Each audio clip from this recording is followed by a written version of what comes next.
ఒంటిమిట్ట శ్రీ కోదండ రామస్వామి నవమి బ్రహ్మోత్సవాలు తిరుమల తిరుపతి దేవస్థానం ఆధ్వర్యంలో అంగరంగ వైభవంగా జరుగుతున్నాయి. ఇప్పటికే ఏర్పాట్లన్నీ కూడా పూర్తి చేసిన పరిస్థితి అయితే ఉంది ఇక్కడ. అయితే ముఖ్యంగా భారతదేశంలో ఎక్కడా లేని విధంగా ఒకే శిలపై రాముడు అలాగే సీత లక్ష్మణుడు ఉన్నటువంటి ఏకశిలా నగరి అంటే కనుక అది ఒక ఒంటిమిట్ట క్షేత్రమే.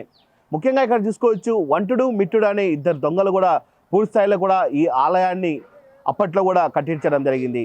అయితే భారతదేశంలో ఎక్కడా లేనటువంటి ఏకశిలా నగరిపై ప్రైమ్ లైన్ అందిస్తున్నటువంటి గ్రౌండ్ రిపోర్ట్ చూడండి.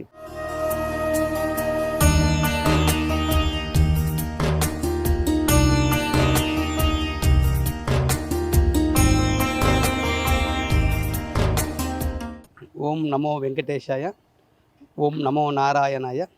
తిరుమల తిరుపతి దేవస్థానంలో శ్రీ కోదండరామస్వామి దేవస్థానము ఒంటిమిట్ట ఏకశిలా నగరము. ఇది దేవాలయం చాలా ప్రసిద్ధమైన దేవాలయము. ఇది ప్రపంచవ్యాప్తంగా ఒక గుర్తింపు రాబోతుంది.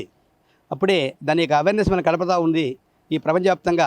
దానికి ప్రధాన కారణము ఒక ప్రింట్ మీడియా కావచ్చు, ఎలక్ట్రానిక్ మీడియా కావచ్చు, ఎస్పీబీసీ వెంకటేశ్వర భక్తి ఛానల్ కావచ్చు, మొత్తము ప్రపంచంలో ఉండే ఛానల్స్ అన్ని కానీ ఒంటిమిట్ట మీద ప్రత్యేక శ్రద్ధ వహించి ఈ ప్రపంచ స్థాయి టెంపుల్ అది కాబోతుంది ఒంటిమిట్ట రామాలయము. అటువంటి రామాలయానికి దానికి తగినట్టుగానే తిరుమల దేవస్థానం వారు అద్భుతంగా ఏర్పాట్లు చేశారు.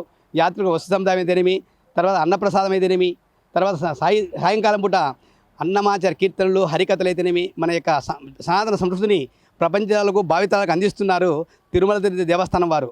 ఈ విధంగా ఒంటిమిట్ట దేవస్థానంలో బ్రహ్మోత్సవాలు కన్నీవిని రీతిలో చేయబోతున్నారు తిరుమల దేవస్థానం వారు. దాంట్లో భాగంగా అన్ని ఏర్పాట్లు చేస్తున్నారు. ప్రతి విభాగం కానీ ఎన్నో మీటింగ్స్ ఏర్పాటు చేసుకొని ఒక తర్వాత కలెక్టర్ ద్వారా తర్వాత ఈవో గారు అందరూ కానీ ఎన్నో కోఆర్డినేట్ చేసుకొని దేవస్థానం అభివృద్ధికి ఎంతో కృషి చేస్తున్నారు. వాళ్ళకి అందరికీ ధన్యవాదాలు చెప్పుకొనుచు రేపు జరిగే కళ్యాణానికి 50 మంది భక్తులు ఇచ్చేసి ఆ భగవంతునికి అనుగ్రహానికి పాత్రలు కావాలని, సకాలం వర్షంబడి ప్రపంచంతో శాంతిమయంగా ఉండాలి, అందరి జీవితాల్లో 3 పూల ఆర్గాలుగా వర్ధిల్లాలని కోరుకొనుచు సీతారామలక్ష్మణులు 3 కానీ ఒకటే స్టోన్ మీద ఉన్నాయి కాబట్టి దీనికి ఏకశిలానగరం పేరు, ఒకటే స్టాచ్యూ అనమాట. ఏకశిలానగరం అని ఈ దేవాలయం పూర్వనామము. తర్వాత దీన్ని అక్కడ గుహలో ఉండే ఆ విగ్రహాలను జాంబవంతుల వారు మొదటిసారిగా చూశారు కాబట్టి ఇది జాంబవంతుల యొక్క ప్రతిష్ఠ అంటారు. తర్వాత ఒంటోడు మిట్టోడు ఈ గుడిని గర్భగుడిని కట్టడం ద్వారా వాళ్ళ పేరు మీద ఒంటిమిట్ట అనే పేరు వచ్చేసింది అనమాట. ఎందుకంటే ఆ కాలంలో డబ్బు అంటే తెలియదు, వస్తు మార్పు ఉండేది, బ్రాటర్ సిస్టము. అప్పుడు గోల్డ్ ఆర్నమెంట్స్ అంతా బ్యాంకులు లేక ఇంటి గోడలు పెట్టారు, వాళ్ళ బంగారు దోచుకొని ఇక్కడ గుహలో దాచేవాళ్ళు. రాముడు వారికి దర్శనమిచ్చి మీరు మంచిగా ఆదేశ గుడి కట్టే ఒంటోడు మిట్టుడు ఒంటిమిట్ట రావాలి ఒంటిమిట్ట అని ఆ పేరు జరిగింది అనమాట. విశేషము పెద్ద గుడి, న్యాచురాలిటీ గుడి. ముఖ్యంగా ఒంటిమిట్టలో కళ్యాణం వచ్చేసి, ఎందుకంటే ఎవరే కళ్యాణం అంటే కన్యాదానం వారు అంటే వధువారు పెళ్లి చేస్తుంటారు. అక్కడ వధువు వారిది ఇక్కడ వచ్చేసి మనం చూస్తుంటే ఇప్పుడు చంద్రవంశం అని, సూర్యవంశము చంద్రవంశము, చంద్రవంశం అని సీతాదేవి చంద్రుడి యొక్క కోరిక మేరకు ఇక్కడ వెన్నెల రాత్రుల్లో కళ్యాణ జరగము ఆనవాతిగా వస్తూ ఉంది అనమాట. అందుకే వెన్నెల రాత్రులు జరుగుతుంది. భద్రాద్రిలో ఓన్లీ శ్రీరాముల జనంలో 12 గంటప్పుడు జరుగుతుంది మధ్యాహ్నం పూట. ఇక్కడ కాకుండా వెన్నెల రాత్రుల్లో ఆ చంద్రుడికి కోరిక మేరకు ఇక్కడ వెన్నెల రాత్రులు జరుగుతుంది కళ్యాణం రాత్రిపూట. ముఖ్యంగా ఒంటిమిట్ట రామాలయానికి భక్తులకు చాలా ఎందుకు అంటే ఇక్కడ ఒక పూజా కైంకర్యంతో పాటు ప్రతి భక్తునికి అక్కడ కూర్చోబెట్టుకొని రంగస్థల మండపంలో ఆధ్యాత్మిక ప్రవచనాలు చెప్పడం ద్వారా వాళ్ళలో ఉండే మానసిక బాధలకు తరుణోపాయం లభిస్తుంది ఆ యొక్క భగవంతుని అనుగ్రహంతో. అందుకే ఒంటిమిట్ట మీద ప్రత్యేక శ్రద్ధతో ఇక్కడ వస్తూ ఉంటారు భక్తాదులంతా. ఎందుకంటే ఒంటిమిట్టలో ఒక తీయని అనుభూతి. ఎందుకంటే తిరుమల దేవస్థానం వారు ఇక్కడ నక్షత్రవనము, రాశివనం అయితేనేమి, ప్రకృతి పర్యావరణం బాగా ఏర్పాటు చేయడము, అంటే భౌతికంగా కళ్ళకు కానీ చూడడానికి ఎంతో అందంగా రమణీయంగా పుష్పాలతో గుడి ఉండడమే కాకుండా అక్కడ రంగస్థలం జరిగే మంచి ప్రవచనాలు వేయడం ద్వారా హైకోర్టు న్యాయమూర్తులు కావచ్చు, సుప్రీంకోర్టు న్యాయమూర్తులు కావచ్చు, మనం చూస్తున్నాం కదా క్యాబినెట్ మినిస్టర్స్ కావచ్చు, ముఖ్యమంత్రులు కావచ్చు, గవర్నర్లు కావచ్చు, ఇక్కడ ఆయా లాంగ్వేజ్లో అర్చక స్వామి వారు హిందీలో చెప్తున్నారు, ఇంగ్లీష్లో చెప్తున్నారు, తమిళ్లో చెప్తున్నారు, కన్నడలో చెప్తున్నారు. అదే కాకుండా కథ అంటే ఎక్కడ వింటుంటారు మీడియా ద్వారా. అదే కాకుండా ఆధ్యాత్మికంగా అప్పుడు ఏమి చెప్పాలి, భగవంతుడు ఏం చెప్పిస్తాడో, వాళ్ళకి ఏది అనుకూలమో అదే చెప్పిస్తాడు, అదే వాళ్ళకు గ్రహించే శక్తిని ఇస్తున్నాడు. అది ఇక్కడ విశేషము. అది ఒంటిమిట్ట ప్రత్యేక శ్రద్ధ.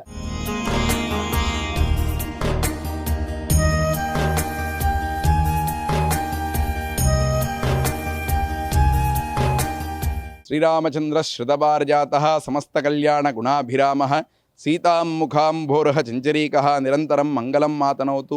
తిరుమల తిరుపతి దేవస్థానములో ఒంటిమిట్ట శ్రీ కోదండరామస్వామి వారి యొక్క దేవాలయమున శ్రీరామనవమి జయంతి ఉత్సవాలతో ప్రారంభమయ్యి నవాహ్నికమైనటువంటి బ్రహ్మోత్సవాలన్నీ కూడా ఎంతో వైభవపేతంగా తిరుమల తిరుపతి దేవస్థానం వారి యొక్క ఆధ్వర్యంలో నిర్వహించబడుతుంది. అందువలన ఏప్రిల్ 5వ తారీఖు సాయంకాలం అంకురార్పణతో ఈ యొక్క బ్రహ్మోత్సవాలు ప్రారంభమయ్యి 6వ తారీఖున 9:30 గంటలకు ధ్వజారోహణతో ఎంతో వైభవపేతంగా ఆ ధ్వజపటాన్ని ఎగరవేసి సాయంకాలన శేషవాహనంతో స్వామివారు గ్రామోత్సవానికి ప్రారంభమయ్యి మరుసటి రోజున అంటే 7వ తారీఖున పూర్తిగా హంసవాహనము, 8వ తారీఖున సింహవాహనము, 9వ తారీఖున అత్యంత విశేషమైనటువంటి ఆ రామచంద్రుల వారి యొక్క అశేష దాసుడైనటువంటి ఆ హనుమంతుల వారి యొక్క హనుమత్ సేవను చేసి ఆ తర్వాతన 10వ తారీఖున గరుడ వాహనాన్ని, 11వ తారీఖున రాష్ట్ర ప్రభుత్వం తరపున రాష్ట్ర ముఖ్యమంత్రి వర్యులు ముత్యాల తలంబ్రాలు స్వామివారికి సమర్పింపజేసి అశేష భక్తజన వాహిని మధ్య మంగళవాద్య వేదఘోష పురస్సరంగా ఆ యొక్క ఎదుర్కోలు భక్తజన వాహిని నడుమ ఎంతో వైభవవేదంగా కన్నులార విందుగా ఆ యొక్క సీతారాముల యొక్క తిరుకళ్యాణ మహోత్సవాన్ని లోక సంరక్షణార్థమే నిర్వహింపబడుతుంది.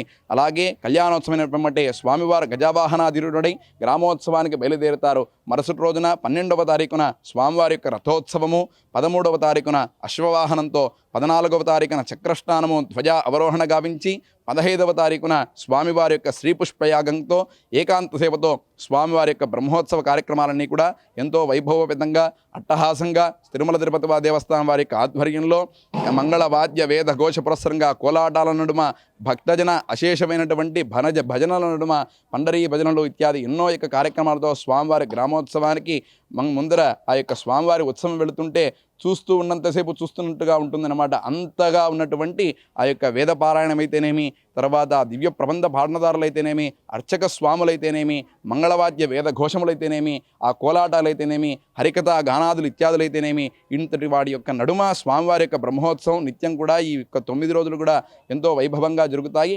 కావున భక్తాదులందరూ కూడా పాల్గొని స్వామివారి యొక్క అనుగ్రహ కృపాకటాక్షలకు ప్రీతి కాగలరని విన్నపము. ఓం నమో వెంకటేశాయ, ఓం నమో నారాయణాయ.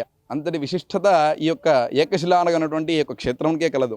ఎందుకనంటే సాక్షాత్తు రామచంద్రుల వారి యొక్క జననం కూడా పగలే జరిగిందట. అలాగే స్వామివారి యొక్క వివాహ సమయం కూడా అభిజిత్ లగ్నంలో పగలే జరిగిందనమాట. అలాగే అందువలన రామచంద్రుల వారి దగ్గరికి వెళ్ళి చంద్రుడు ఇలా వెళ్ళి అడుగుతాడట, స్వామి నీ యొక్క జననమైతేనేమి, నీ యొక్క వివాహమైతేనేమి, నీ యొక్క పట్టాభిషేకం అయితేనేమి ఎన్నో వైభవపేతంగా అన్ని పగలే చేసుకున్నావు, నేను ఉన్నటువంటి సమయంలో రాత్రి సమయంలో ఏం చేసుకోలేదే అని బాధపడతాడట. ఆ యొక్క బాధపడంగా రామచంద్రుల వారు చంద్రుడితో అంటాడంట, నా యొక్క పేరును నీ పేరును నా పేరులో కలుపుకుంటాను రామచంద్రుడు అని అంటారంట. అప్పటికి కూడా ఆయనకు మనస్సంతృప్తి కలగకపోవడంతో ఫలానా క్షేత్రంలో ఒంటిమిట్ట ఏకశిలానగర్ అటువంటి క్షేత్రంలో నిండు వెన్నెలలో 6 బయట పౌర్ణమి రోజున రాత్రిపూట ఘడియల్లో నా యొక్క కళ్యాణోత్సవాన్ని నీ సమక్షంలో నిర్వహిస్తాను అని స్వామివారు సాక్షాత్తు చంద్రుల వారికి వరం ఇవ్వడం చేతనే ఇప్పటి నుంచే కాదు అనాదిగా ఎన్నో ఏండ్ల నుంచి కూడా 1100 సంవత్సరాల దేవాలయం ఇది.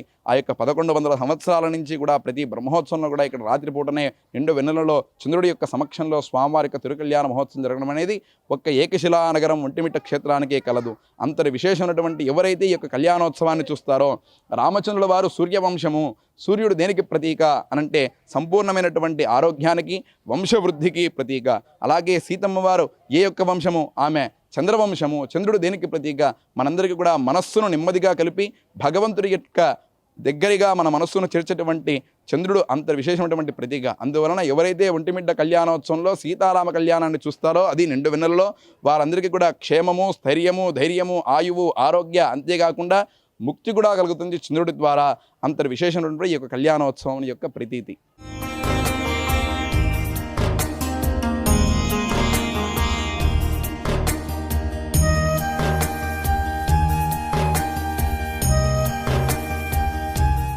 ఈరోజు మనం ఇక్కడ ప్రసిద్ధ పుణ్యక్షేత్రం ఒంటిమిట్ట కోదండ స్వామివారి టెంపుల్లో ఉన్నాం. ఈ టెంపుల్ ప్రత్యేకత చెప్పుకోవాలంటే ఇది 11వ శతాబ్దానికి చెందింది. ముఖ్యంగా ఏ స్వామివారి టెంపుల్ అయినా, రాముల టెంపుల్ అయినా సరే మనం ఆంజనేయుడి సమేతంగానే చూస్తాము. కానీ ఈ ఆలయం ప్రత్యేకత ఏమంటే రాముల వారు, సీతమ్మ వారు, లక్ష్మణుడు మాత్రమే మనకి ముగ్గురే కనపడతారు. ప్రత్యేకంగా ఆంజనేయ స్వామి గుడి బయట మనకి కనపడతారు. ఆ రోజుల్లో ఒంటుడు మిట్టుడు అని చెప్పేసి వాళ్ళు దొంగతనాలు చేసుకుంటూ ఆ తర్వాత ఇక్కడికి వచ్చి దేవాలయం కట్టారని చెప్పేసి దీనికి ఒక ప్రాచుర్యం ఉంది, ఒక కథ దీని గురించి నమ్ముతారు అందరూ కూడాని. ఏదైతే ఏ రోజైతే ఈ రాష్ట్ర విభజన తర్వాత భద్రాచలము ఏదైతే వేరుపడిందో, ఈరోజు ఆంధ్రప్రదేశ్ రాష్ట్రం అధికారికంగా శ్రీరాముల వారి కళ్యాణాన్ని ఇక్కడి నుంచే జరిపించడం జరుగుతుంది. దీని గురించి చెప్పేసి ప్రత్యేకంగా కళ్యాణం సంబంధించి బయట ఏర్పాట్లు కూడా చేయడం జరిగింది. ముఖ్యంగా కళ్యాణం అన్ని చోట్ల కూడా పగల జరిగితే ఇక్కడ రాత్రివేళ జరుగుతుంది. ఇది ఏకశిలా నగరం లాంటిది. అపూర్వమైన కళా సంపద, అపూర్వమైన శిల్ప నైపుణ్యతని మనం చూసుకోవచ్చు. ముఖ్యంగా ఇక్కడ 4 వైపులా కూడా గోపురాలు ఉండి చాలా ప్రశాంతమైన వాతావరణం ఉంటుంది. ఇది ఈ కడప, ఈ ఏదైతే కడప చిత్తూరు ఈ కొండల మధ్యలోని ఈ బెంగళూరు హైదరాబాద్ హైవేలో ఉన్న ఈ ఆలయం అన్నది ప్రతి ఒక్కరూ, ప్రతి హిందువు దర్శించుకొని ఆ కోదండరామ స్వామి వారి దీవెనలు అందుకోవాల్సిన అవసరం ఎంతైనా ఉన్నది. నమస్కారం, నా పేరు లక్ష్మీ ప్రజ్ఞ. నేను హైదరాబాద్ నుంచి కుటుంబ సమేతంగా ఇక్కడ ఒంటిమిట్టి కోదండరామ స్వామి ఆలయానికి వచ్చాము. ఇక్కడ దర్శనం జరిగింది. చాలా సంతోషంగా ఉంది. ఎస్పెషలీ ది ఆర్కిటెక్చర్ నాకు బాగా నచ్చినది. రాముల వారి మీదుగా నేను ఒక కీర్తన పాడదాం అనుకుంటున్నాను. రామచంద్రుడితడు రఘువీరుడు కామిత ఫలము లీయ కలిగెనిందరికి. రామచంద్రుడితడు రఘువీరుడు కామిత ఫలము లీయ కలిగెనిందరికి. రామచంద్రుడితడు రఘువీరుడు గౌతము భార్యా పాలిటి కామధేను వితడు ఘాతల కౌశికు పాలి కల్పవృక్షము. గౌతము భార్యా పాలిటి కామధేను వితడు ఘాతల కౌశికు పాలి కల్పవృక్షము. సీతాదేవి పాలిటి చింతామణి తడు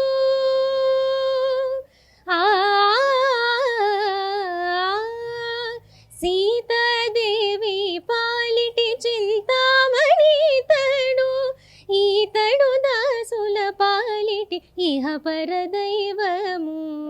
సీతాదేవి పాలిటి చింతామణి తడు ఈతడు దాసుల పాలిటి ఇహ పరదైవము. రామచంద్రుడితడు రఘువీరుడు కామిత ఫలము లీయ కలిగెనిందరికి. రామచంద్రుడితడు రఘువీరుడు రామచంద్రుడితడు రఘువీరుడు రామచంద్రుడితడు రఘువీరుడు.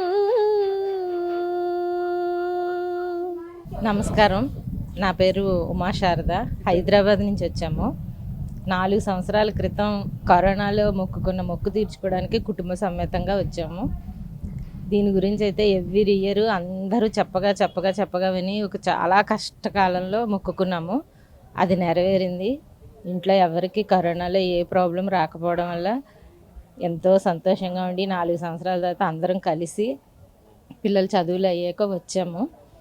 ఈ ఆర్కిటెక్చరు అంతా, ఈ శిల్పకళ అంతా మన సాంప్రదాయాన్ని ఎంతో ఉట్టిపడేటట్టుగా చూపిస్తుంది. ఇక్కడ బ్రహ్మోత్సవాలు చాలా బాగా జరుగుతాయి. భద్రాద్రిలో అక్కడ 12 గంటల వరకు మనం టీవీలో ఫాలో అయ్యి నైట్ కూడా ఆ సెలబ్రేషన్ మనం కంటిన్యూ చేయడానికి నైట్ కూడా ఇక్కడ చూడడం అనేది చాలా బాగా అనిపిస్తుంది. ఇక్కడ మా పాప కూడా చాలాసార్లు వచ్చి అన్నమయ్య కీర్తనల ప్రోగ్రామ్స్ చేసింది. మేము ఇక్కడికి ఎవ్రీ ఇయర్ వచ్చేవాళ్ళమే. ఒక 3 years నుంచి మొక్కు తీర్చుకోవడానికి కుటుంబ సమేతంగా ఈరోజు అందరం. ఒంటిమిట్ట శ్రీ కోదండ రామస్వామి కళ్యాణ వేదికకు సంబంధించి ఏర్పాట్లన్నీ కూడా పూర్తవుతున్నాయి. ఇప్పటికే తిరుమల తిరుపతి దేవస్థానం ఆధ్వర్యంలో కూడా కళ్యాణ వేదికకు సంబంధించినటువంటి ఏర్పాట్లు కూడా చకచకా సాగుతున్నాయి. ముఖ్యంగా ఒంటిమిట్ట కళ్యాణానికి ఒక విశిష్టత అని చెప్పుకోవచ్చు.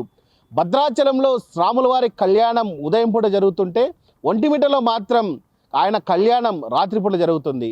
అయితే పురాణాల్లో, ఇతిహాసాల్లో మనం చూసుకుంటే గనక రాముడు సూర్యవంశానికి చెందినవాడని, అలాగే సీతమ్మ చంద్రవంశానికి చెందినవాడని, రాముల వారి మామ చంద్రుడు పున్నమి వెన్నెల్లో కూడా కళ్యాణాన్ని చూడాలని ఆ రోజు చెప్పడంతో కూడా అప్పటి నుంచి కూడా చూసుకుంటే ఒంటిమిట్టలో రాముల వారి కళ్యాణం ఏదైతే చంద్రుని వెన్నెల్లో కూడా రాముల వారి కళ్యాణం అంగరంగ వైభవంగా జరుగుతుంది. అయితే ఈ కళ్యాణానికి సంబంధించి ఇప్పటికే రాష్ట్ర ప్రభుత్వం తరపున కూడా పట్టువస్త్రాలు రాష్ట్ర ప్రభుత్వం తీసుకొస్తుంది. ఇప్పటికే ఈ కళ్యాణ వేదికకు సంబంధించి ఏర్పాట్లన్నీ కూడా పెద్ద ఎత్తున పూర్తవుతున్న పరిస్థితి అయితే ఉంది. ఒంటిమిట్ట కళ్యాణ వేదిక నుంచి వీడియో జర్నలిస్ట్ రాకేష్తో సుధీర్, ప్రైమ్ న్యూస్, కడప.